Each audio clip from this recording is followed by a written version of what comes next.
जिसने कभी पूजा पाठ नहीं किया, क्या वो भी इस मार्ग पे चल सकता है? हम बिल्कुल दौड़ सकता है। कैसे इस रास्ते को अपनाएं, शुरू कहाँ से करें और कैसे जागृति करें अपने अंदर का आनंद? शुरू तो हो गया, प्रथम भगत संतन कर संगा, प्रारंभिक यहीं से होता है, संतों से, और पूर्णता भी संतों से होती है। प्रथम भगत संतन कर संगा, दूसर रति मम कथा प्रसंगा, गुरुपद पंकज सेवा, तीसरी भक्ति अमान, चौथी भगत मम गुणगन करे कपट तज गान। पहली भक्ति है संतों का संग करें, लेकिन ध्यान रखे संतों के केवल वचनों का संग करें, दूरी बना के रखे। स्त्री शरीर है ना, सत्संग सुने और दूरी, उनकी आज्ञा का पालन करे, दूर रहकर कभी नजदीकी पना न लावे। उनकी भी साधना बनेगी और आपकी भी साधना बनेगी। संतों का सत्संग सुनो और उनकी बात पे चलो और उस सत्संग की बातों को कवर करो और उनमें घुसो और उसको आचरण में उतारो, महान बन जाओगी। दूसरी बात, जो हम नाम या मंत्र हमें प्रिय लगे वो हमें स्वीकार करना चाहिए। जैसे हमारा मन राम राम कहने में लगता है, हम तुमसे कहें राधा राधा जपो तो बड़ी समस्या हो जाएगी, क्योंकि मन की प्रियता राम नाम में है। तो जो नाम प्रिय लगे हम बोलेंगे राधा राधा, तुम समझो राम राम, और वो नाम पकड़ करके जप करो। और तीसरी बात, अगर हमारा चरित्र ठीक नहीं रहेगा तो ये सब बकवास हो जाएगा। हमारा चरित्र पावन होना चाहिए। जो शास्त्र विरुद्ध आचरण वो सब लोग जानते हैं, वो नहीं होना चाहिए।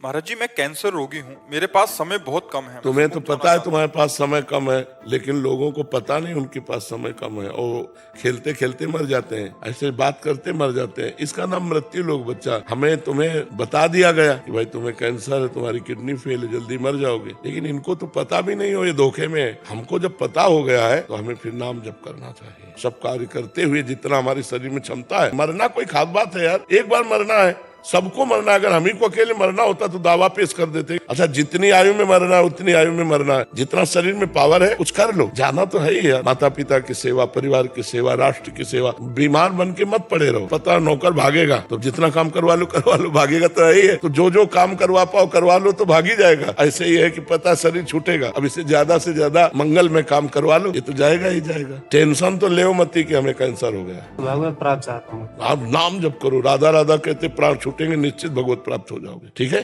प्रभु, आप जब एकांत में होते हैं तो नाम जप के अलावा क्या विचार करते हैं? जिसको जिससे प्यार होता है तो केवल नाम ही थोड़ी रहता है, उसका रूप रहते हैं, उसकी बातचीत रहती है, उसके इशारे रहते हैं, उसका हंसना बोलना खेलना तो वही रहता है। नहीं तो अब उसे भागवतिक शब्दों में कहते हैं, भगवद वार्ता, भगवत लीला, भगवान की विभिन्न प्रकार की चेष्टाएं उपासक उन्हीं को देख देख करके जीता है।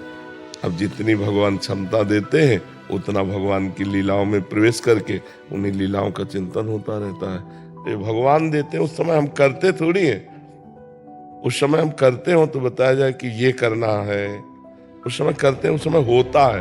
अब होते में जो होता है वो दिखा रहे हैं प्रभु कि ये देखो ये देखो ये देखो, बस हो रहा है। कर्ता भाव भोक्ता भाव अपनी शुद्धि भी चली शान। और कैसी स्थिति है बाड़ी के द्वारा बताया थोड़ी जा सकता। अनिर्वचनीयम प्रेम स्वरूपम, अनिर्वचनीय प्रेम स्वरूप है। मैंने जब से आपका सत्संग सुना है, वैरागी जीवन जीने का मन करता है, पर परिवार को धोखा देने से डर भी लगता है। वैराग्य लेके जाओगे कहाँ? वैराग्य किस बात का? भाग के कहाँ जाओगे? रहना इस संसार में ही है। हमारा कोई नहीं संसार में और सब कोई हमारा है। बस इस भाव से अगर घर में रहो तो तुम एक सन्यासी ही हो, और अगर अपने कमंडल और लंगोटी में आसक्ति है तो वो गृहस्थ है, और तुम पूरे परिवार में वो आसक्ति नहीं है तो तुम सन्यासी हो। अंदर से हमें सुधार करना है। हमें भागने के बाद पता चला कि भगवान को प्राप्त करने के लिए कहीं भागने की जरूरत नहीं।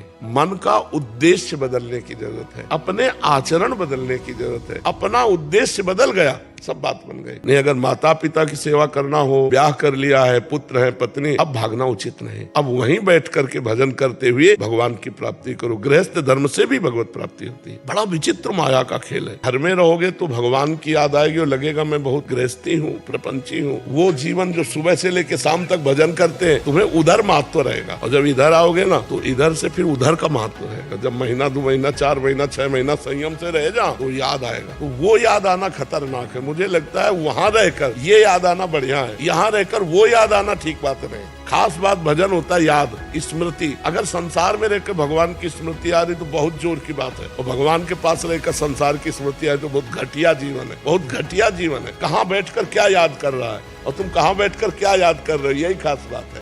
कोई बिरला भगवान को प्राप्त कर पाता है, नहीं तो सबके ज्ञान है। आप किसी से भी हाथ जोड़ के पूछो हमें भगवान की प्राप्ति कैसे होगी, वो बता देगा। संसार सब झूठा है, भगवान का नाम सत्य है, इतनी बात तो आदमी भी जानता है जो 100 लेके चलता है ना, राम नाम सत्य है, सत्य बोलो मुक्ति है, बता दिया ना मुक्ति का मार्ग, उसको भी ज्ञान है। लेकिन वो केवल समय में बरगाता है, अन्य समय नहीं राम राम राम राम नहीं जपता है। ये भगवान की बड़ी प्रचंड माया है। नाम जप करते रहो। अगर इसी जन्म में काम बनाना है तो ऊबो मत, हर एक नाम तुम्हारा भगवान की बैंक में जमा हो रहा है, वो व्यर्थ नहीं जा रहा। चाहे भाव से जपो चाहे कुभाव से जपो, वो भगवान की बैंक में, वो तुम्हारे काम आएगा। निराश मत हो, ठीक है। बस पाप आचरण न बनने पावे।